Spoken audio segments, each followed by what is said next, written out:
बहुत बहुत स्वागत आप सबका। आप देख रहे हैं डीडी न्यूज का prime time show news night और आपके साथ मैं हूं ममता चोपड़ा। प्रधानमंत्री नरेंद्र मोदी इस वक्त इटली में हैं, जहां पर G7 शिखर सम्मेलन चल रहा है और इसके आउटरीच सत्र में प्रधानमंत्री नरेंद्र मोदी भी शिरकत कर रहे हैं। आज प्रधानमंत्री की बहुत सी महत्वपूर्ण द्विपक्षीय वार्ताएं भी हुई हैं, जिनके बारे में भी हम आपको विस्तार से बताएंगे और साथ ही आपको बताएंगे G7 के बारे में भी कि प्रधानमंत्री का आज का जो कार्यक्रम रहा है वो कितना महत्वपूर्ण है। लेकिन साथ ही नीट को लेकर अगर बात करें तो केंद्रीय शिक्षा मंत्री ने आज एक बार पुनः तस्वीर साफ की और ये बताया कि किसी भी छात्र का नुकसान नहीं होने दिया जाएगा। दिन भर की तमाम खबरें हैं साथ में, जिसमें निर्यात के महत्वपूर्ण हैं आंकड़े, क्योंकि ये दिखाते हैं कि देश का निर्यात बढ़ा है और आयात कम हुआ है। आज करेंगे इसी पर चर्चा भी, लेकिन आइए शुरुआत कर लेते हैं इस वक्त की हेडलाइंस के साथ।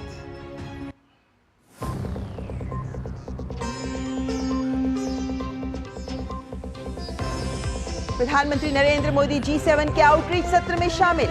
इटली की प्रधानमंत्री जॉर्जिया मेलोनी ने किया गर्मजोशी से स्वागत। फ्रांस के राष्ट्रपति इमैनुअल मैक्रों ने आर्टिफिशियल इंटेलिजेंस DPI पर पीएम मोदी के प्रयासों की सराहना की। ऊर्जा, अफ्रीका और भूमध्य सागर पर भी फोकस।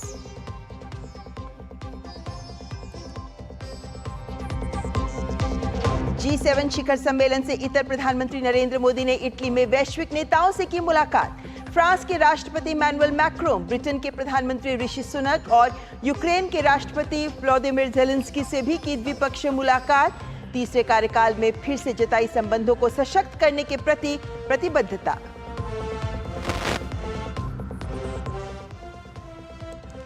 कुवैत में अग्निकांड, 46 भारतीयों का पार्थिव शरीर पहुंचा स्वदेश। मृतकों में अधिकतर केरल के निवासी। परिजनों को सौंपा गए शव। विदेश राज्य मंत्री कीर्तिवर्धन सिंह ने कुवैत के अधिकारियों का सहयोग के लिए जताया आभार। बाकी राज्यों के मृतकों के पार्थिव शरीर को गृहनगर पहुंचाने का काम जारी।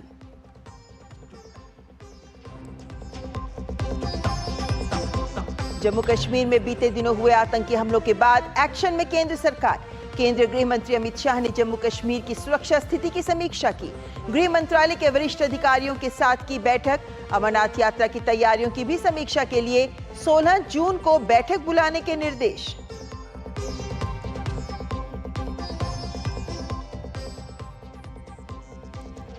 नीट यूजी में धांधली और पेपर लीक के आरोपों की सीबीआई जांच की मांग वाली याचिका पर सुप्रीम कोर्ट ने जारी किया नोटिस। एनटीए को 2 हफ्तों में देना होगा जवाब। 8 जुलाई को होगी सुनवाई। छात्रों के प्रतिनिधि मंडल ने की शिक्षा मंत्री धर्मेंद्र प्रधान से मुलाकात। शिक्षा मंत्री ने कहा, मामले में पारदर्शी प्रक्रिया अपनाने के लिए सरकार प्रतिबद्ध।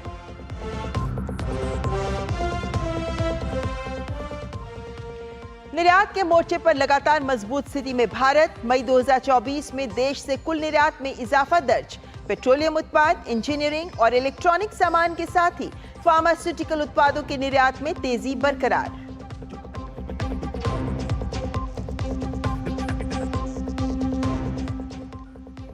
छब्बीस जून को होगा 18वीं लोकसभा के अध्यक्ष का चुनाव। 24 जून को पहला सत्र। केंद्रीय मंत्री किरेन रिजिजू की पक्ष विपक्ष से मिलकर संसद को अच्छे से चलाने की अपील। कहा, लोकसभा और राज्यसभा में जितनी अधिक चर्चा होगी, बिल की गुणवत्ता उतनी ही बढ़ेगी।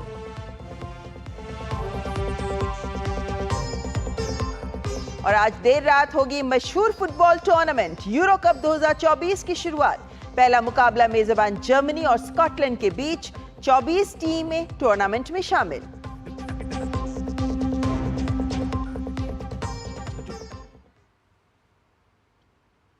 और हेडलाइंस के बाद आइए करते हैं शुरुआत G7 की ही खबर से, क्योंकि आज ताकतवर देशों के सबसे बड़े संगठन G7 का शिखर सम्मेलन इटली के मशहूर शहर अपुलिया में हो रहा है। इसमें हिस्सा लेने के लिए दुनिया के 7 सबसे ताकतवर देशों के नेता यहां एकत्रित हैं। भारत के प्रधानमंत्री नरेंद्र मोदी भी इटली के प्रधानमंत्री के विशेष आमंत्रण पर पार्टनर देश के रूप में इस सम्मेलन में हिस्सा लेने के लिए पहुंचे हैं। और आपको बता दें कि लगातार 5वीं बार प्रधानमंत्री नरेंद्र मोदी को G7 की बैठक में हिस्सा लेने के लिए आमंत्रित किया गया है और ये पूरे भारत के लिए गौरव की बात है। ये भी है कि जीत के हैट्रिक लगाने के बाद पीएम मोदी का ये पहला विदेशी दौरा है। वहीं इस दौरान इटली की प्रधानमंत्री जॉर्जिया मेलोनी ने प्रधानमंत्री नरेंद्र मोदी का स्वागत किया। प्रधानमंत्री G7 शिखर सम्मेलन के आउटरीच सत्र में शामिल हो रहे हैं। प्रधानमंत्री नरेंद्र मोदी के तीसरी बार पीएम बनने के बाद ये उनकी पहली विदेश यात्रा है और प्रधानमंत्री नरेंद्र मोदी के वहां पहुंचने से पहले हिंदुस्तान की एक अलग छाप तब देखने को मिली जब इटली के प्रधानमंत्री जॉर्जिया मेलोनी ने अन्य देशों के राष्ट्राध्यक्षों का स्वागत हाथ जोड़कर नमस्ते से किया और उनका ये नमस्कार सोशल मीडिया पर भी खूब वायरल हुआ। इटली के अपुलिया क्षेत्र में आयोजित शिखर सम्मेलन के आउटरीच सत्र में पीएम मोदी की मौजूदगी के बीच आर्टिफिशियल इंटेलिजेंस, ऊर्जा, अफ्रीका और भूमध्य सागर पर फोकस किया गया। पीएम मोदी ने इस दौरान पोप फ्रांसिस से भी मुलाकात की। पोप फ्रांसिस जो शिखर सम्मेलन में पहली बार शामिल हो रहे हैं, जहां वे आर्टिफिशियल इंटेलिजेंस पर जो विशेष सत्र है उस पर अपनी बात रखेंगे। और G7 देशों के साथ भारत के मजबूत रिश्ते रहे हैं। पीएम नरेंद्र मोदी इस पहले आधिकारिक विदेश दौरे पर G7 शिखर सम्मेलन में भाग लेने के लिए तड़के ही इटली पहुंचे और पीएम मोदी ने G7 शिखर सम्मेलन से इतर फ्रांस के राष्ट्रपति इमैनुअल मैक्रों से द्विपक्षीय मुलाकात की। इमैनुअल मैक्रों को गले लगाकर प्रधानमंत्री नरेंद्र मोदी ने गर्मजोशी से उनसे मुलाकात की और इस मुलाकात में दोनों देशों ने द्विपक्षीय संबंधों के विभिन्न आयाम को लेकर चर्चा की, विमर्श किया और फ्रांस के साथ रफाल विमानों को लेकर भी इस वक्त बातचीत दिल्ली में जारी है। और राष्ट्रपति मैक्रों से मुलाकात को लेकर प्रधानमंत्री मोदी ने सोशल मीडिया प्लेटफॉर्म एक्स पर भी अपने विचार प्रस्तुत किए और उन्होंने लिखा कि मेरे मित्र राष्ट्रपति इमैनुअल मैक्रों के साथ बेहतरीन बैठक हुई। एक वर्ष में ये हमारी चौथी बैठक है जो ये दर्शाती है कि हम भारत फ्रांस संबंधों को कितनी प्राथमिकता देते हैं। हमारी बातचीत में रक्षा, सुरक्षा, प्रौद्योगिकी, AI, ब्लू इकोनॉमी और कई अन्य विषयों पर चर्चा हुई। हमने इस बात पर भी चर्चा की कि युवाओं के बीच नवाचार और अनुसंधान को कैसे प्रोत्साहित किया जाए। मैंने उन्हें अगले महीने शुरू होने वाले पेरिस ओलंपिक की मेजबानी के लिए अपनी शुभकामनाएं दी हैं। तो फ्रांस के राष्ट्रपति इमैनुअल मैक्रों के साथ द्विपक्षीय वार्ता के साथ ही प्रधानमंत्री मोदी ने G7 शिखर सम्मेलन से इतर ब्रिटेन के प्रधानमंत्री ऋषि सुनाक से भी मुलाकात कर द्विपक्षीय मुद्दों पर ही उनके साथ भी बातचीत की।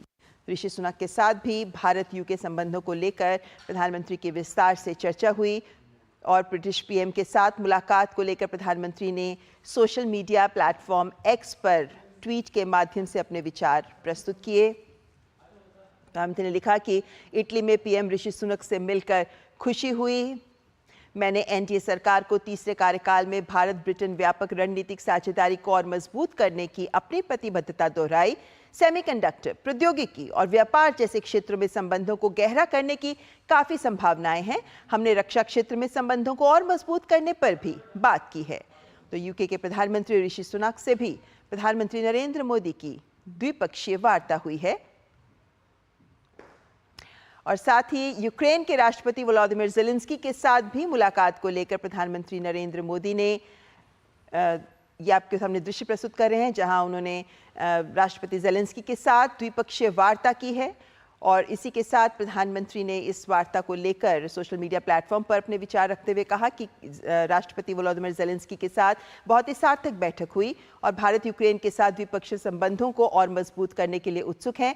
मौजूदा संघर्ष के बारे में दोहराया कि भारत मानवीय दृष्टिकोण में विश्वास रखता है और मानता है कि बातचीत और कूटनीति के माध्यम से ही शांति का रास्ता निकलता है। तो विभिन्न देशों के राष्ट्राध्यक्षों के साथ प्रधानमंत्री की द्विपक्षीय वार्ताएं हुई हैं और इस वक्त आउटरीच सत्र चल रहा है, जिसके बाद प्रधानमंत्री नरेंद्र मोदी की कुछ अन्य देशों के राष्ट्राध्यक्षों के साथ और इटली के प्रधानमंत्री के साथ भी द्विपक्षीय वार्ता होनी है।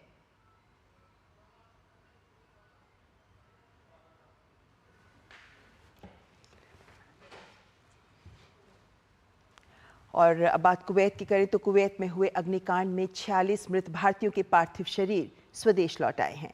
हादसे में जान गंवाने वाले भारतीयों के पार्थिव शरीर को लेकर वायुसेना का विशेष विमान पहले कोच्चि एयरपोर्ट पहुंचा, जहां 23 मृत केरल निवासियों के पार्थिव शरीर को श्रद्धांजलि देने के बाद परिजनों को सौंप दिया गया। वहीं हादसे में मारे गए अन्य राज्यों के निवासियों को भी उनके गृह राज्य पहुंचाने का काम तत्परता से जारी है। कुवैत के मंगाव शहर में भीषण अग्निकांड ने सभी को झकझोर कर रख दिया है।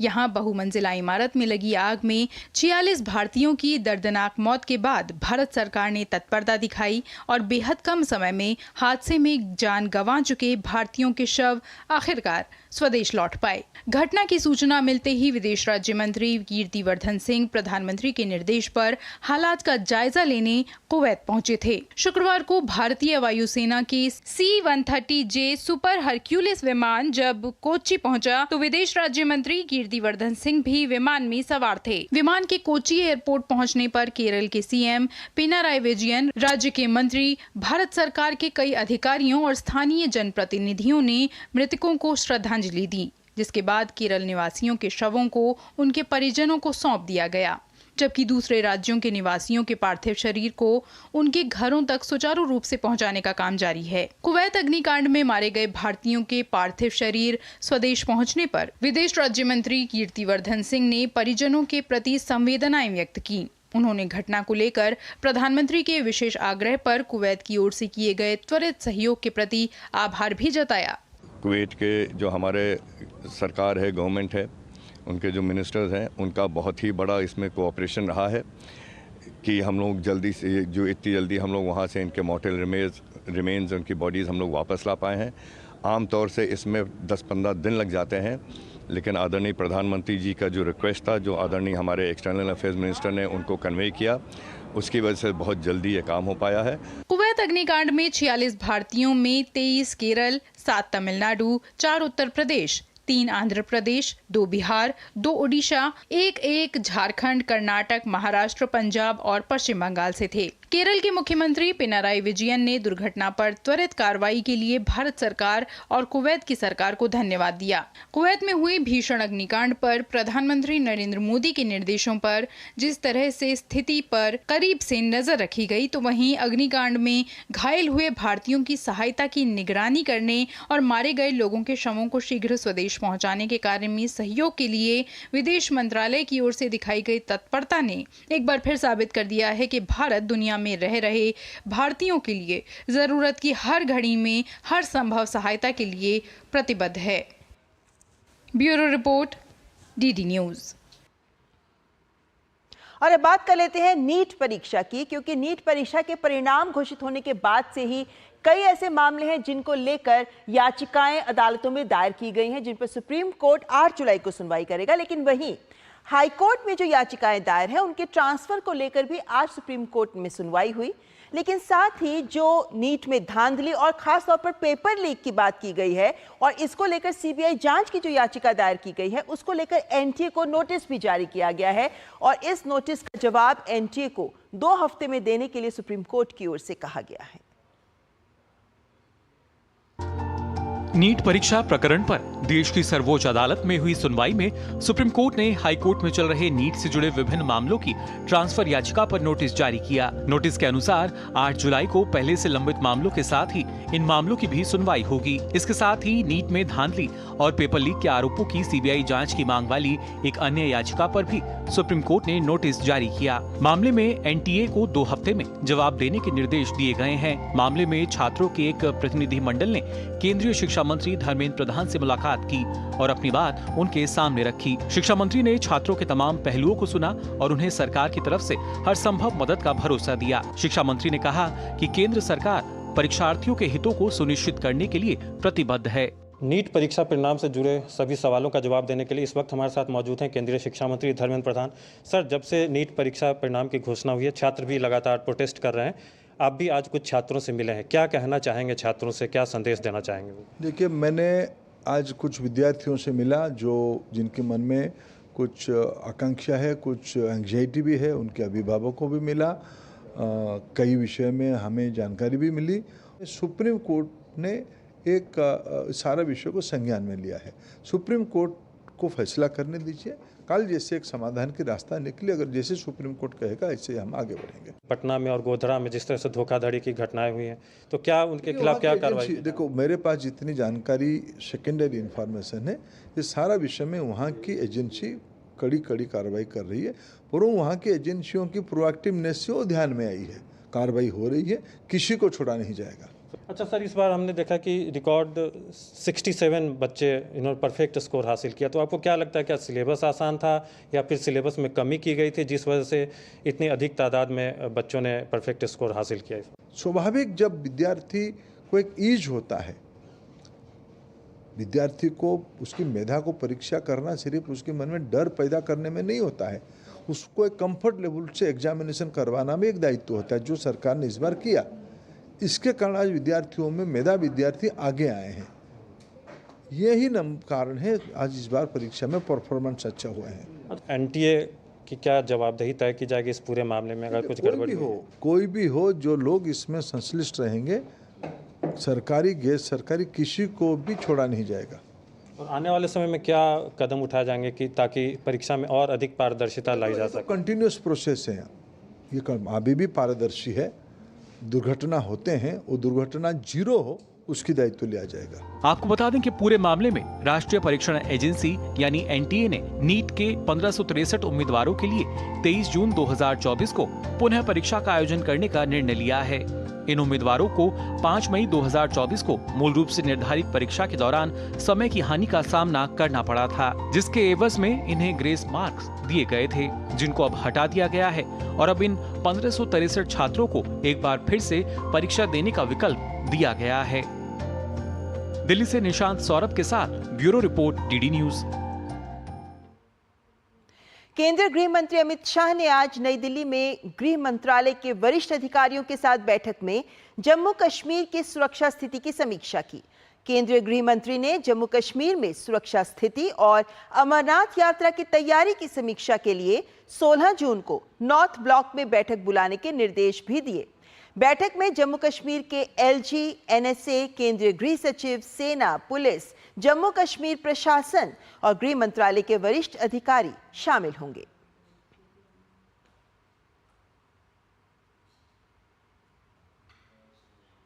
और न्यूज नाइट में आगे बात करेंगे अर्थ जगत के कुछ महत्वपूर्ण खबरों की, जिनमें निर्यात के बेहतर आंकड़े भी शामिल हैं, लेकिन उससे पहले यहां वक्त एक ब्रेक का। जिन्होंने यूज किया है वो जानते हैं असली हींग का स्वाद। MDH सुपर हींग, शुद्धता का असली तड़का। MDH। डॉक्टर ऑर्थो ऑयल के रेगुलर मसाज से जॉइंट हेल्थी रहते हैं, और अगर प्रॉब्लम बहुत पुरानी है तो डॉक्टर ऑर्थो कैप्सूल्स साथ लेना ना भूलें। अब दर्द भी घुटने टेकेगा। बात जब पीढ़ियों के लिए बनने वाले घर की हो तो जिम्मेदारी बड़ी हो जाती है। गैलेंट समझता है ये जिम्मेदारी। अब डबल एम रिब्स के साथ गैलेंट एडवांस TMT रीबार, निर्माण का रियल हीरो। डिजिटल बैंकिंग का है जमाना, टाइम है बचाना। डिजिटल बैंकिंग है आसान, करो चाहे कोई भुगतान, एनी टाइम एनीवेयर, सेफ है, फास्ट है, हर पेमेंट उंगलियों पे सेट है।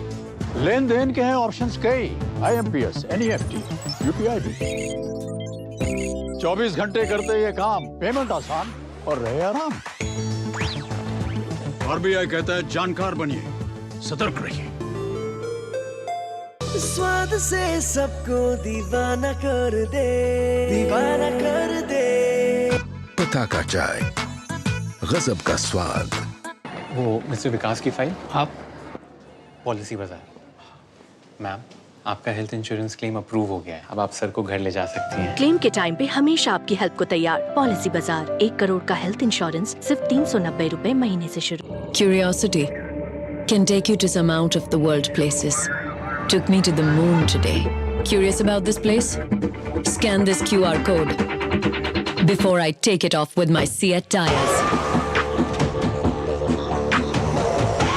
Seat, crafted for the curious. जीरा से प्यास बुझाए, डाइजेशन के लिए मस्त, शरीर में नमक पानी का बैलेंस बनाए। सिप सिप जीरा सिप, जीरा सिप, इंडीज का जर्नी और जीरा सिप, जीरा सिप, जीरा सिप। और ब्रेक के बाद आइए बात कर लेते हैं अर्थ जगत से आ रही कुछ अच्छी खबरों की। देश में निर्यात के मोर्चे पर लगातार मजबूती बनी हुई है। वाणिज्य मंत्रालय की ओर से शुक्रवार को जारी व्यापारिक आंकड़ों के मुताबिक मई 2024 में देश से कुल निर्यात में इजाफा दर्ज किया गया है। निर्यात में हुई वृद्धि में पेट्रोलियम उत्पाद, इंजीनियरिंग और इलेक्ट्रॉनिक के सामान के साथ ही फार्मास्यूटिकल के उत्पादों के निर्यात में भी आई तेजी को ही इसका कारण माना जा रहा है, जिस वजह से चालू वित्त वर्ष के दूसरे महीने यानी मई 2024 में ही वृद्धि देखने को मिल रही है। वित्तीय वर्ष 2024 और 25 निर्यात के लिहाज से बेहतर साबित हो रहा है। चालू वित्त वर्ष के दूसरे महीने यानी मई की बात करें तो अप्रैल महीने की तरह ही मई में कुल निर्यात में इजाफा दर्ज किया गया है। वाणिज्य सचिव सुनील बर्थवाल ने व्यापार आंकड़ों की जानकारी देते हुए कहा कि निर्यात के मोर्चे पर बेहतर स्थिति बनी हुई है। केंद्रीय वाणिज्य मंत्रालय की तरफ से जारी ताजा व्यापार आंकड़ों के मुताबिक मई के महीने में देश से कुल निर्यात में 10% से अधिक की वृद्धि के साथ कुल निर्यात मई 2023 में 61.95 से बढ़कर मई 2024 में 68.29 बिलियन अमेरिकी डॉलर रहा। मई 2024 में माल निर्यात में 9.10% की वृद्धि दर्ज की गई है। ये 38.13 बिलियन अमेरिकी डॉलर पर पहुंच गया है, जो कि मई 2023 में 34.95 बिलियन अमेरिकी डॉलर था।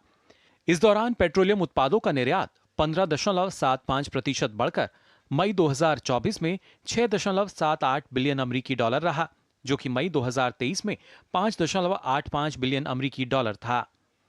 इलेक्ट्रॉनिक सामान की बात करें तो इनका निर्यात 22.97% बढ़कर मई 2024 में 2.97 बिलियन अमेरिकी डॉलर दर्ज किया गया, जो मई 2023 में 2.41 बिलियन अमेरिकी डॉलर था। साथ ही इंजीनियरिंग सामान का निर्यात मई 2024 में 7.39% बढ़कर 9.99 बिलियन अमेरिकी डॉलर रहा, जो समान अवधि में 9.3 बिलियन अमेरिकी डॉलर था। वहीं दवाओं और फार्मास्यूटिकल्स का निर्यात 10.45% बढ़कर मई 2024 में 2.30 बिलियन अमेरिकी डॉलर हो गया, जो मई 2023 में 2.08 बिलियन अमेरिकी डॉलर था। गैर पेट्रोलियम और गैर रत्न एवं आभूषण निर्यात में 8.83% की वृद्धि दर्ज की गई है, जो मई 2023 में 26.27 बिलियन अमेरिकी डॉलर से बढ़कर मई 2024 में 28.60 बिलियन अमेरिकी डॉलर हो गया। इसके अलावा कपड़ा, प्लास्टिक और लिनोलियम में भी इजाफा दर्ज किया गया है। माना जा रहा है कि निर्यात में बढ़ोतरी एक संकेत है कि एडवांस इकोनॉमी वाले देशों में महंगाई कम हुई है।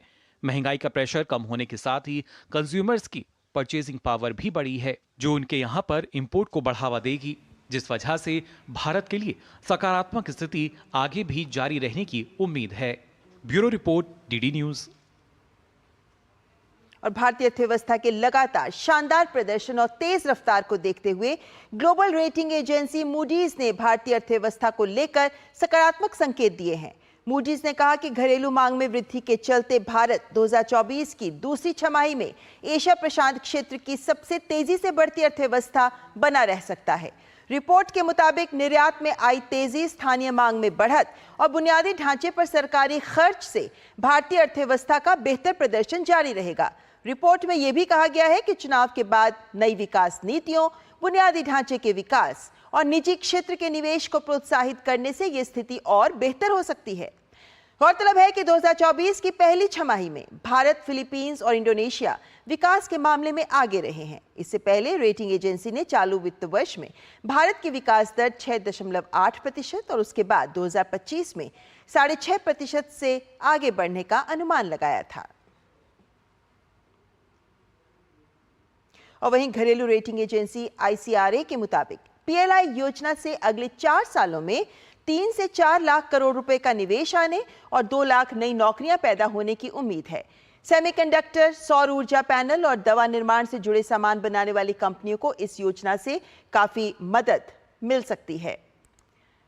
उम्मीद है कि आने वाले समय में प्राइवेट कंपनियां तेल, गैस, धातु, खनन, अस्पताल, स्वास्थ्य सेवा और सीमेंट जैसे क्षेत्रों में भी ज्यादा निवेश करेंगी।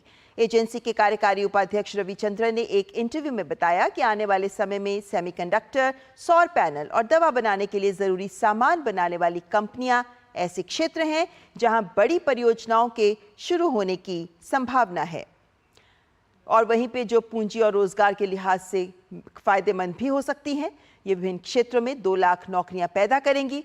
दरअसल PLI योजना की घोषणा 2021 में 14 क्षेत्रों के लिए की गई थी, जिसके लिए कुल 1,97,000 करोड़ रुपए का बजट रखा गया। नवंबर 2023 तक पीएलआई योजना के तहत 1,03,000 करोड़ रुपए से अधिक का निवेश आ चुका है और 6,78,000 से ज्यादा रोजगार भी पैदा हुए हैं।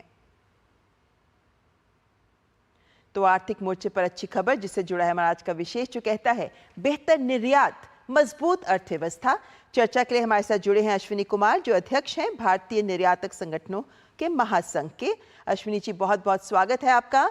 और सबसे पहले यही समझना चाहते हैं कि अर्थव्यवस्था के नजरिए से अगर हम समझें तो जो आंकड़े आए हैं वो काफी प्रोत्साहन देते हैं, लेकिन अर्थव्यवस्था के मामले में क्या संकेत देते हैं, क्या मायने हैं बेहतर निर्यात, अधिक निर्यात और कम आयात की? जो आंकड़े आप बता रहे हैं बहुत बढ़िया हैं।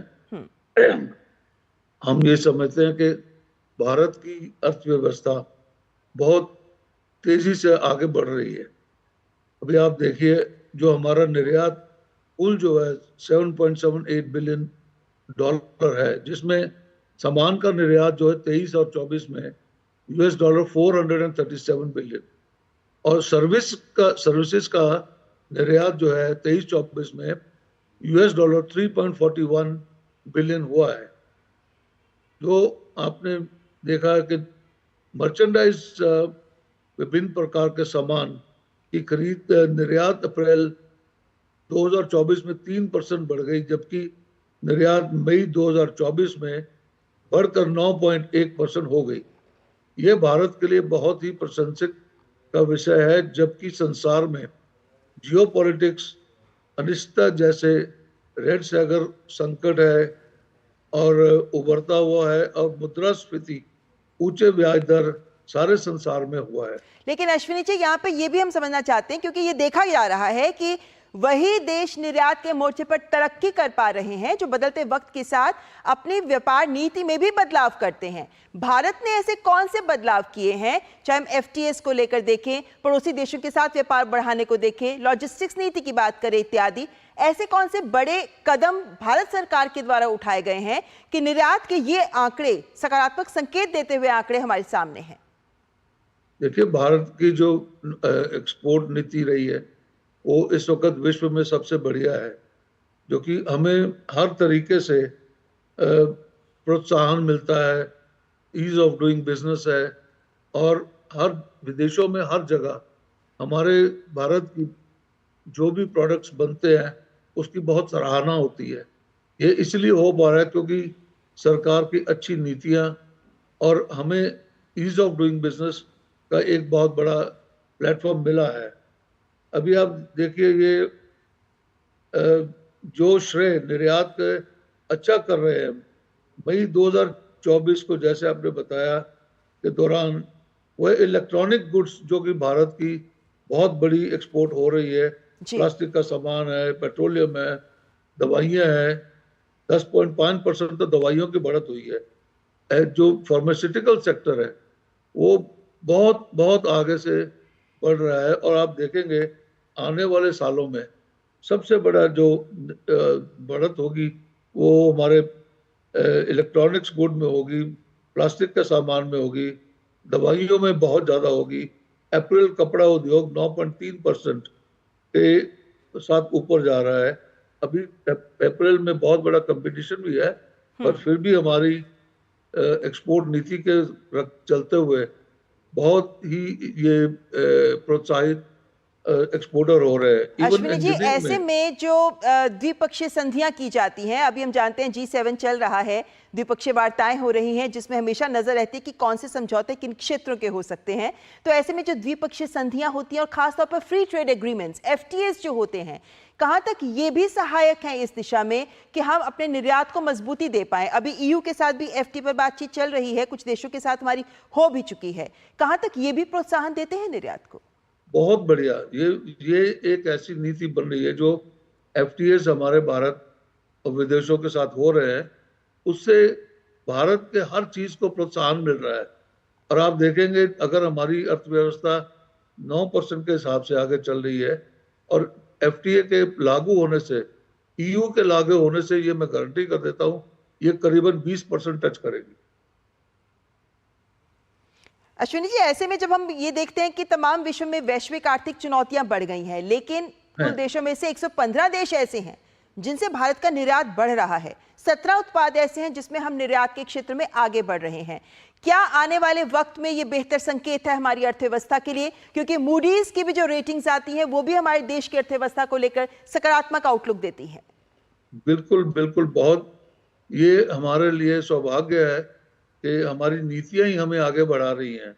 अब आप देखिए, हम थोड़ा सा पीछे हैं तो लेबर इंटेंसिव यूनिट से हम थोड़ा पीछे हैं, लेदर में थोड़ा पीछे हैं, और ये आगे जो पॉलिसीज मैटर सही होंगे उससे FTA will be the magic playing for India. आपने जो लेबर इंटेंसिव एरियाज हैं उनकी बात की है, क्योंकि हम जानते हैं कि लेबर कोड सरकार लेकर आई थी, ऐसे में क्या अपेक्षाएं निर्यात क्षेत्र को भी सरकार से हैं, जिससे जो कुछ बाधाएं हैं, हालांकि सरकार की ओर से कई कदम उठाए गए हैं, लेकिन जो बाधाएं हैं उन्हें भी दूर किया जा सके और इस क्षेत्र को और रफ्तार मिल सके? लेबर कोड का भी अभी सजेशंस सरकार ने मांगे हैं जी, और सभी एक्सपोर्टर सजेशंस को दे रहे हैं। जब भी कभी सरकार की मीटिंग होएगी और उसमें मुझे विश्वास है कि उसको बहुत पॉजिटिवली लिया जाएगा और सरकार जो है उसको एक्सपोर्टरों की सुनती है और सुनती आई है, और उसी के हिसाब से जो भी चेंजेस करनी होगी वो एक्सपोर्टर करेंगे, एक्सपोर्ट के लिए करेंगे। अभी जैसे ज़्यादातर जो पीछे है, लेदर इंडस्ट्री में काफ़ी डाटा मांगा है और बहुत जल्द हम देने वाले भी हैं, और मैं समझता हूं अगर ये थोड़ा बहुत संशोधन हो जाए तो हमारे को काम करने में बहुत सुविधा रहेगी। जी अश्विनी जी, तो जाहिर है कि सरकार की ओर से जो नीतिगत निर्णय लिए गए हैं, जो कदम उठाए गए हैं, जो पॉलिसीज लाई गई हैं, उसका एक असर आज निर्यात क्षेत्र पर पड़ रहा है, जिसकी वजह से निर्यात के बेहतर आंकड़े आज हमारे सामने हैं। उम्मीद करते हैं कि यही स्थिति बरकरार रहे ताकि भारत की अर्थव्यवस्था को लेकर तेज रफ्तार, जिसकी उम्मीद पूरा विश्व करता है और जिस दिशा में सरकार आगे बढ़ रही है, वो लगातार आगे निरंतरता बनी रहे। फिलहाल बहुत बहुत शुक्रिया अश्विनी जी हमारे साथ जुड़ने के लिए। जी धन्यवाद। और इसी के साथ यहाँ रुकेंगे एक ब्रेक के लिए। आप देखते रहें news night.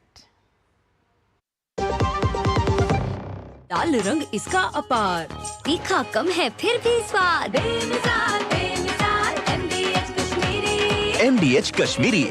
MDH Curiosity can take you to some out of the world places. Took me to the moon today. Curious about this place? Scan this QR code before I take it off with my Seat tires. Seat, crafted for the curious. स्वाद से सबको दीवाना कर दे, दीवाना कर दे। पताका चाय, गजब का स्वाद। देखो यार, जिंदगी का कोई भरोसा नहीं, पता नहीं कब फोटो पे हार चढ़ जाए और फैमिली का फ्यूचर, बच्चों की पढ़ाई खतरे में पड़ जाए। तो आज ही पॉलिसी बाजार से 1 करोड़ का टर्म लाइफ इंश्योरेंस कराओ, सिर्फ 525 रुपए महीने से शुरू। काफी टैलेंटेड है आपकी बेटी। सर, बड़ी होकर इंडिया के लिए खेलना चाहती है। उसके फ्यूचर के लिए अभी से मैंने सेविंग भी स्टार्ट कर दी है। फ्यूचर की बात है तो सिर्फ उसे नहीं, आपको भी मैदान में उतरना पड़ेगा। मुझे? इनका मतलब है म्यूचुअल फंड्स के मैदान में। सिर्फ सेविंग्स नहीं, हर महीने म्यूचुअल फंड्स में भी इन्वेस्ट कीजिए। वरना आपकी बेटी तो बड़ी होगी, पर उसके लिए सेव किए हुए पैसे शायद उतने ही रह जाएंगे। सही है सर। म्यूचुअल फंड निवेश बाजार जोखिमों के अधीन है। योजना से जुड़े सभी दस्तावेजों को ध्यान से पढ़ें। मैं क्या जी, सब जानते हैं, जहां दिखे मारियो, अपना समझ के खा लियो। बढ़िया है, प्राकृतिक हल्दी, मिर्ची, धनिया। नहीं, मिर्ची, धनिया, हल्दी, MDH। मसाले सच सच MDH।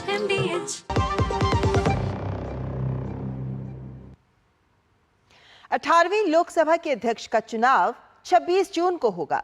लोकसभा सचिवालय की ओर से जारी बुलेटिन में ये जानकारी दी गई है।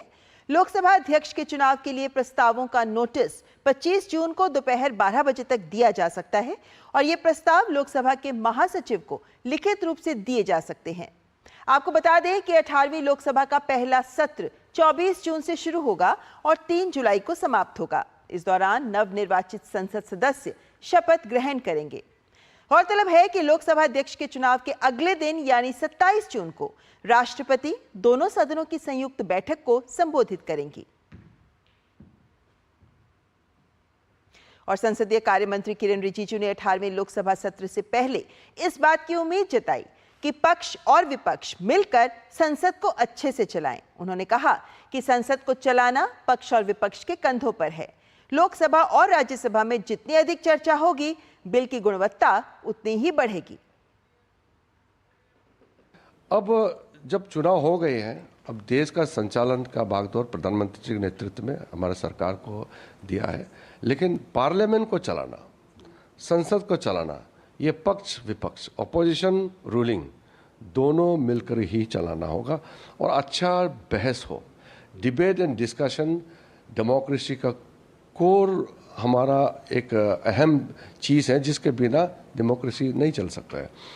जितना ज़्यादा बहस होगा, जितना अच्छा चर्चा होगा लोकसभा राज्यसभा में, उतना ही बिल का क्वालिटी बढ़ता है, उतना ही सरकार अलर्ट होता है।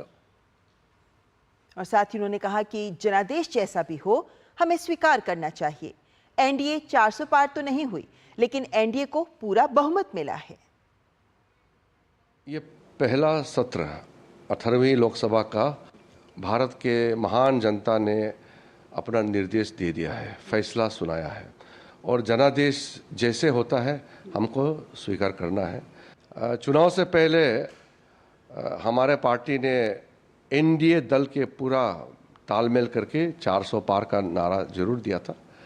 400 पार नहीं हुआ, लेकिन अच्छी बहुमत एनडीए को मिला है।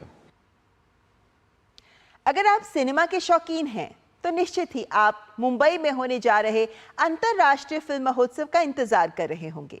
कल से 18वां मुंबई अंतर्राष्ट्रीय फिल्म महोत्सव शुरू होने जा रहा है और इस महोत्सव में दुनिया भर से आई डॉक्यूमेंट्रीज, लघु कथा और एनिमेशन फिल्में भी देखने को मिलेंगी।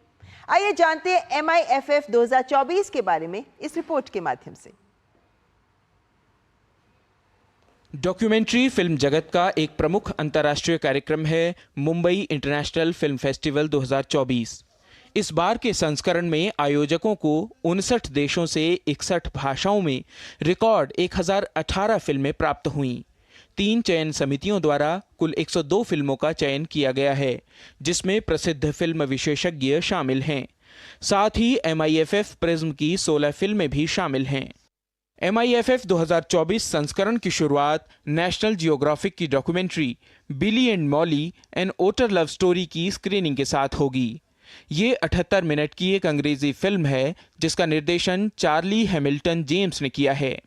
फिल्म समारोह के दौरान 8 विश्व प्रीमियर, 17 एशिया प्रीमियर और 15 भारतीय प्रीमियर होंगे।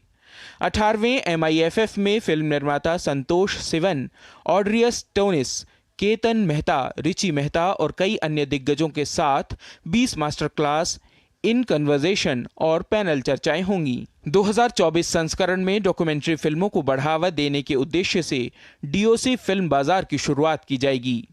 एक ओपन बायर सेलर मीट भी आयोजित होगा, जो फिल्म निर्माताओं को उत्पादन, सिंडिकेशन, अधिग्रहण, वितरण और बिक्री के क्षेत्र में खरीदारों और कॉरपोरेट जगत के साथ सहयोग करने में मदद करेगा। To all the independent filmmakers who would not find market for their wares and products, so they will be able to come here to the festival, participate in dialogues, hold B2B conversations, and effectively give themselves a platform through which they will be able to take their products up the value chain. That means find a buyer, or maybe find and there are a lot of films which are still in the production. That means they are kind of work in progress. So that means find people who could partner them to complete those projects. शनिवार 15 जून से शुरू होकर ये film महोत्सव 21 जून तक चलेगा। दक्षिण मुंबई में राष्ट्रीय फिल्म विकास निगम परिसर में इसका आयोजन किया जाएगा। MIFF के इतिहास में यह पहली बार है कि महोत्सव स्थल को दिव्यांगों के लिए पूरी तरह सुलभ बनाया गया है। For hearing impaired also, we will have films with Indian Sign Language and closed captions so that they can enjoy the film. And in fact, I'm very happy to announce that there will be one film crossover for the visually impaired, which will have a live dance performance in Indian Sign Language by a dancer, so that they can understand and relate with the film. Mumbai में अपने मुख्य आयोजन स्थल के अलावा इस बार मुंबई अंतर्राष्ट्रीय film महोत्सव की स्क्रीनिंग दिल्ली, चेन्नई, पुणे और कोलकाता में भी की जाएगी। बता दें कि मुंबई अंतर्राष्ट्रीय फिल्म महोत्सव 1990 में अपनी स्थापना के बाद से हर 2 साल में एक बार आयोजित किया जाता है। मुंबई से संवाददाता शिशिर सेलार की रिपोर्ट, डीडी न्यूज़। भारत सरकार द्वारा आपराधिक कानूनों से संबंधित 3 प्रमुख अधिनियम, भारतीय न्याय संहिता, भारतीय नागरिक सुरक्षा संहिता और भारतीय साक्ष्य अधिनियम पारित किया गया है। और ये तीनों कानून भारतीय दंड संहिता, दंड प्रक्रिया संहिता और भारतीय साक्ष्य अधिनियम की जगह लेंगे।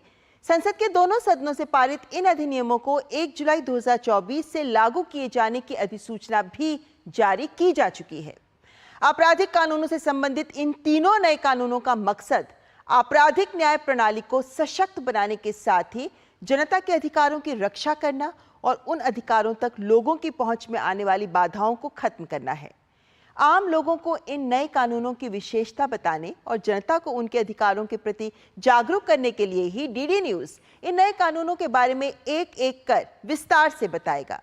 इस कड़ी में आज हम आपको बता रहे हैं विक्टिम सेंट्रिक अप्रोच यानी पीड़ित केंद्रित दृष्टिकोण की, जो इस कानून में परिलक्षित है। किसी भी पीड़ित व्यक्ति के सशक्तिकरण की दिशा में एक आदर्श बदलाव है पीड़ित केंद्रित दृष्टिकोण।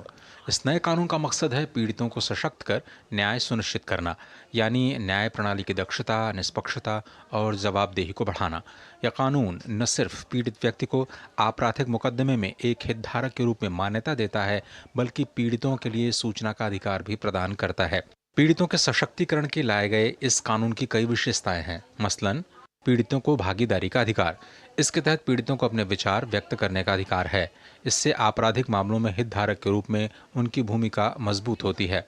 इसी तरह न्याय की आसान प्रक्रिया के तहत पीड़ित को 0 FIR और EFIR की सुविधाएं प्रदान की गई हैं। 0 FIR के तहत पीड़ित अब अपराध स्थल से दूर होने पर भी अपनी रिपोर्ट दर्ज करवा सकते हैं। वहीं EFIR के तहत लोग पुलिस स्टेशन जाए बिना ऑनलाइन FIR दर्ज कर सकते हैं। अन्य विशेषताओं में पारदर्शिता और सूचना का अधिकार शामिल है। पारदर्शिता के तहत पीड़ितों को पुलिस रिपोर्ट और गवाहों के बयानों को प्राप्त करने के साथ ही जांच और परीक्षण के विभिन्न चरणों में महत्वपूर्ण जानकारी प्राप्त करने का अधिकार दिया गया है। वहीं सूचना के अधिकार के तहत पीड़ित को FIR की कॉपी लेने के साथ ही 90 दिनों के भीतर जांच की प्रगति के बारे में भी जानने का अधिकार दिया गया है। इस तरह पीड़ित केंद्रित दृष्टिकोण में पीड़ित को अभूतपूर्व अधिकार प्रदान करते हुए पीड़ितों को आपराधिक न्याय प्रणाली के केंद्र में रखने के लिए कानून में महत्वपूर्ण सुधार किया गया। नए कानूनों के बारे में और ज्यादा जानने के लिए आप NCRB संकलन of criminal laws mobile app को प्ले स्टोर या ऐप स्टोर से डाउनलोड कर सकते हैं। तो देश में बदल रही है कानून व्यवस्था। फिलहाल यह वक्त एक ब्रेक का, देखते रहें न्यूज़ नाइट।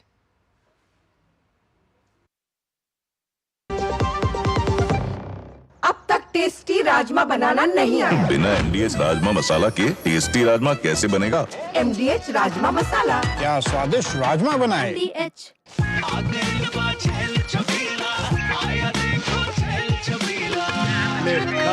अच्छा भैया, मेरी गाय को भी अपने हाथों से चारा खिला दो। अरे खिलाई देते हैं।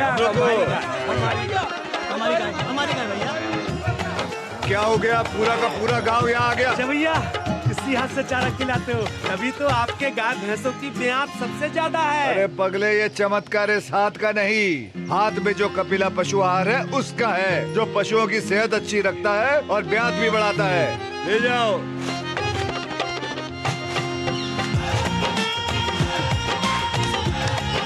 कपिला, देश का नंबर 1 पशु आहार। शुक्ला बता रहा था आपके बाबूजी ने जायदाद का कुछ हिस्सा नौकर के नाम कर दिया। अब नौकर हर काम अपना घर समझ के करेगा। समरकूल, जो हर दिल करे कबूल। बात जब पीढ़ियों के लिए बनने वाले घर की हो तो जिम्मेदारी बड़ी हो जाती है। गैलेंट समझता है ये जिम्मेदारी। अब MM रिब्स के साथ गैलेंट एडवांस TMT रीबार, निर्माण का रियल हीरो। गोल्डी छोले मसाले, जहाँ जाए रिश्ते बनाए। जहाँ जाए रिश्ते बनाए, गोल्डी मसाले। स्वाद से सबको दीवाना कर दे, दीवाना कर दे। पता का चाय, गजब का स्वाद। Curiosity can take you to some out of the world places. Took me to the moon today. Curious about this place? Scan this QR code before I take it off with my Seat tires. Seat, crafted for the curious. Break के बाद अन्य खबरों में, पश्चिम बंगाल के राज्यपाल आज कोलकाता में एक धर्मशाला का दौरा करने पहुंचे। दरअसल राज्य में करीब 4000 भाजपा कार्यकर्ता और समर्थक हिंसा के कारण अपने घरों से भागकर पार्टी दफ्तर और धर्मशालाओं में शरण लिए हुए हैं। इस दौरान भाजपा कार्यकर्ताओं ने राज्यपाल से मांग की कि वो गृह मंत्रालय को वास्तविकता की रिपोर्ट दें। आपको बता दें कि पश्चिम बंगाल में लोकसभा चुनाव के बाद भाजपा कार्यकर्ताओं पर हिंसा की घटनाओं को लेकर भाजपा नेता और विधानसभा के नेता प्रतिपक्ष शुभेंदु अधिकारी गुरुवार को राज्यपाल से मिलने भी पहुंचे थे, लेकिन पुलिस ने उन्हें राजभवन में जाने से रोक दिया था। इस बीच विपक्ष के नेता की अपील पर कलकत्ता उच्च न्यायालय ने राज्य में केंद्रीय बल की तैनाती की अवधि 21 जून तक बढ़ा दी है। न्यायालय ने विपक्ष के नेता और पीड़ितों को राज्यपाल से मिलने की भी अनुमति दे दी है। न्यायालय द्वारा स्थिति की अगली समीक्षा 18 जून को होगी।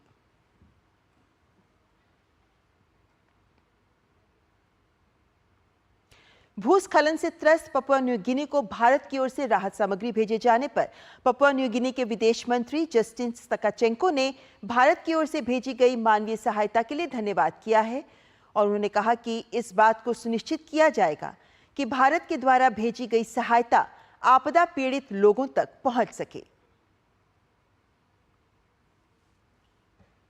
मुश्किल वक्त में अन्य देशों के लिए लगातार मदद का हाथ बढ़ाता रहा है भारत।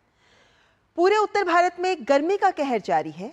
उत्तर प्रदेश और बिहार में गर्मी और लू के लिए मौसम विभाग ने रेड अलर्ट भी जारी किया है। वहीं इस भीषण गर्मी के बीच दिल्ली के लोग गहराते जल संकट से लगातार जूझ रहे हैं, जिसका फिलहाल कोई समाधान निकालने में दिल्ली सरकार विफल नजर आ रही है। सूरज की तपिश और गर्म हवाओं के कारण उत्तर भारत में लोगों का हाल बेहाल है। रिकॉर्ड तापमान ने मौसम के मिजाज को और अधिक बदहाल कर दिया है। उत्तर प्रदेश और बिहार में गर्मी और लू के लिए मौसम विभाग ने रेड अलर्ट जारी किया है। नॉर्थ इंडिया की बात करें तो यहाँ पर अभी हीट वेव का स्थिति चल रही है। सीवियर हीट वेव रियलाइज भी हुई है उत्तर प्रदेश से, बिहार से, झारखंड से और पश्चिम बंगाल के 1-2 डिस्ट्रिक्ट वेस्टर्न एंड जो है। अगर आप इस मैप में देखेंगे तो ये जो इलाका है आपका मेनली SHW भी छोड़ दीजिए, क्योंकि यहाँ पर आपका एक्सट्रीमली हेवी रेनफॉल के लिए हमने ये रेड अलर्ट रखा है। मगर आपका जो इलाका है यूपी, बिहार, झारखंड इलाका, यहाँ पर सबसे ज्यादा खतरनाक हीट वेव का स्थिति चल रही है। इस बीच मौसम विभाग ने उम्मीद जताई है कि 4 दिन बाद 18 तारीख से प्री मानसून बारिश हो सकती है, जिससे गर्मी की मार झेल रहे उत्तर भारत के लोगों को राहत मिलने की उम्मीद है। वहीं जहां असम में पहले से ही बारिश से बाढ़ जैसी स्थिति है, वहीं मौसम विभाग ने एक बार फिर असम और मेघालय में अगले 2 से 3 दिन के लिए भारी बारिश होने का ऑरेंज अलर्ट जारी किया है। साथ ही उप हिमालय, पश्चिम बंगाल और सिक्किम के लिए भी अत्यंत भारी वर्षा होने की संभावना के साथ रेड अलर्ट जारी किया है। वहीं हीट वेव और भीषण गर्मी के बीच राजधानी दिल्ली पानी की कमी से जूझ रही है। बता दें कि दिल्ली के पास अपना कोई जल स्रोत नहीं है। पानी के लिए यह पड़ोसी राज्यों पर निर्भर है। राज्यों के बीच आपसी समन्वय की कमी के कारण राजधानी में लोग पानी की किल्लत से जूझ रहे हैं। 1.5 से 2 महीने होगा पानी की बहुत ज़्यादा किल्लतें चल रही है और जल बोर्ड द्वारा टैंकर मंगाया जाता है। यहाँ पे पानी की समस्या, लाइन भी खुद आई है तो लाइन का काम ही चला, 2-2.5 महीने हो गए लाइन को खुदे हुए, अभी भी पानी कैसे आ रहा है। अभी चल रहा है, पानी का प्रोसीजर चल रहा है, पर पानी पीछे से सप्लाई नहीं आ रही है। बहुत समस्या हो रही है, बहुत ज़्यादा ही हो रही है पानी की। कम से कम 2-2.5 महीने हो रहा है, बहुत ज़्यादा परेशानी हो रही है। पीने तक का पानी और बदबू वाला बहुत पानी आता है। पानी में लाल कीड़े आ रहे हैं, गटर के कीड़े आ रहे हैं, बहुत परेशान है हम लोग। कुछ करो भाई, सरकारों से बोलो। वहीं भाजपा दिल्ली में गहराते जल संकट को लेकर केजरीवाल सरकार पर नाकामी का आरोप लगा रही है। केजरीवाल सरकार जो 10 साल से दिल्ली में है उसका एक ही राग अलापना होता है, वो उसकी जिम्मेदारी दूसरे राज्यों पर देती है। पहले वो हरियाणा के साथ पंजाब को भी दे रहे थे, अब क्योंकि पंजाब में उनकी सरकार है तो पंजाब के सरकार का वो नाम नहीं लेते हैं।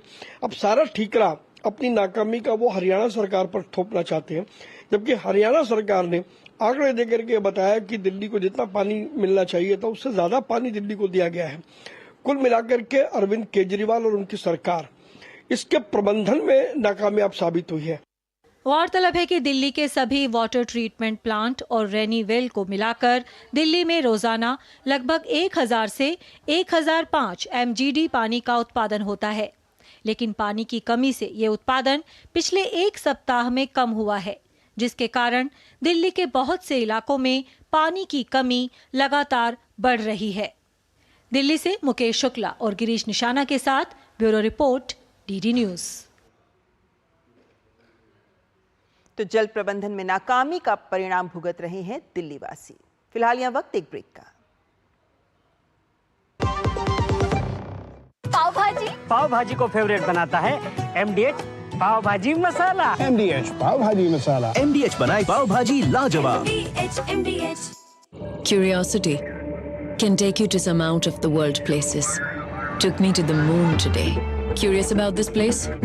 Scan this QR code before I take it off with my Seat tires. Seat, crafted for the curious. बात जब पीढ़ियों के लिए बनने वाले घर की हो तो जिम्मेदारी बड़ी हो जाती है। गैलेंट समझता है ये जिम्मेदारी। अब डबल M रिब्स के साथ गैलेंट एडवांस TMT रीबार निर्माण का रियल हीरो। गोल्डी छोले मसाले, जहाँ जाए रिश्ते बनाए। जहाँ जाए रिश्ते बनाए, गोल्डी मसाले।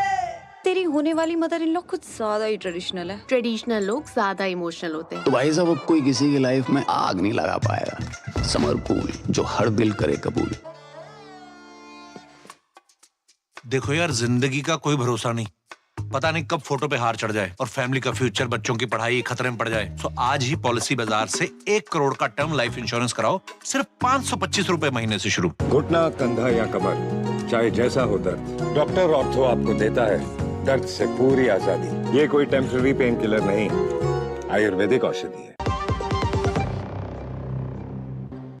और न्यूज नाइट में आइए अब रुख कर लेते हैं देश से जुड़ी कुछ अन्य खबरों का।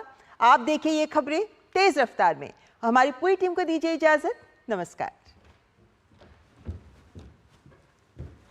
दिल्ली की एक अदालत ने शुक्रवार को कथित शराब घोटाले से जुड़े धन शोधन मामले में मुख्यमंत्री अरविंद केजरीवाल की नियमित जमानत की याचिका पर सुनवाई 19 जून तक टाल दी। राउज एवेन्यू कोर्ट की विशेष जज कावेरी बावेजा ने हाल ही में चिकित्सा कारणों से 7 दिन की अंतरिम जमानत की मांग वाली उनकी याचिका खारिज कर दी थी। कर्नाटक के पूर्व मुख्यमंत्री BS येदियुरप्पा के खिलाफ पॉक्सो मामले में अगली सुनवाई तक गिरफ्तारी और हिरासत की कार्रवाई पर हाईकोर्ट ने रोक लगा दी है। येदियुरप्पा को गुरुवार को नाबालिग लड़की के कथित यौन उत्पीड़न के मामले में पॉक्सो अधिनियम के तहत गैर जमानती वारंट जारी किया गया था। मामले में BS येदियुरप्पा की ओर से पेश वकील संदीप C पाटिल ने कहा कि अदालत ने कहा था कि किसी भी तरह की गिरफ्तारी नहीं होनी चाहिए क्योंकि वो पूछताछ में सहयोग कर रहे हैं। भारतीय सेना को स्वदेशी आत्मघाती ड्रोन का पहला बैच मिल गया है। इसका नाम है नागास्त्र 1। अब सेना किसी भी समय चुपके से आतंकियों और देश के दुश्मनों के ठिकाने पर एयर स्ट्राइक कर सकती है। ये ड्रोन्स राडार की पकड़ में भी नहीं आएंगे। विशेष प्रकार का मानव रहित ड्रोन मिलने से भारतीय सेना की ताकत कई गुना बढ़ने वाली है। जुएल ओराम ने आज जनजातीय कार्य मंत्रालय में केंद्रीय मंत्री का कार्यभार ग्रहण किया। कार्यभार ग्रहण करने पर केंद्रीय मंत्री जुएल ओराम ने कहा कि उन्हें तीसरी बार जनजातीय कार्य मंत्रालय का प्रभार मिला है और जनजातीय समुदाय को लाभ पहुंचाने के लिए विभिन्न योजनाओं पर काम किया जा रहा है। गुरुवार को विंसर उत्तराखंड के वन्यजीव विहार में वनकर्मियों की बोलेरो गाड़ी वनाग्नि की चपेट में आ गई थी। इस हादसे में 4 वनकर्मियों की मृत्यु हो गई थी, जबकि 4 वनकर्मी झुलस गए थे जिन्हें हल्द्वानी अस्पताल में भर्ती कराया गया था। आज मुख्यमंत्री पुष्कर सिंह धामी के विशेष निर्देशों पर 2 एयर एम्बुलेंस से घायल वनकर्मियों को दिल्ली एम्स में एयरलिफ्ट किया गया। रक्षा मंत्री राजनाथ सिंह आंध्र प्रदेश के दौरे पर हैं। विशाखापट्टनम पहुंचने पर रक्षा मंत्री राजनाथ सिंह का स्वागत किया गया, उन्हें गार्ड ऑफ ऑनर दिया गया। रक्षा मंत्री ने विशाखापट्टनम में नौसेना कमान का दौरा किया और INS जलाश्व से डे एट सी कार्यक्रम के तहत समुद्र में यात्रा की।